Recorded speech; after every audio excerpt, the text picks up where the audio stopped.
ইচ্ছে করে তোর হাত ধরে। নিশ্চয়ই তুই ওই কোনো সুন্দরী মেয়েকে বাঁচাতে গিয়েছিলি যে উদম কেলানি খেয়েছিস। মামা তুমি কি করে বুঝতে পারলে? আপনাদের কি ব্যাপার বলুন তো? তুমি জানো না আমাদের দাদা তোমায় কতটা ভালোবাসে, কতক্ষণ ধরে অপেক্ষা করছে। আরে আপনারা কি করছেন এটা? একটা একলা মেয়েকে পেয়ে এরকম ভাবে হাত ধরে আছেন, হাতটা ছাড়ুন। আপনার ছেলের এগেইনস্টে আমি এবার কিন্তু স্টেপ নিতে বাধ্য হব। কি করেছে আমার ছেলে? তোকে দেখলে পরে মন যেন পাগল হয়ে যায়, আর সামনে এলে তুই শুধু তোকেই দেখে যা।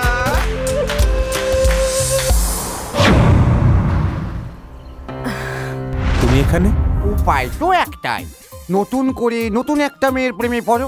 চলে গেলে আবার কিছুদিন বাদে আরেকটা ধরে নেয়।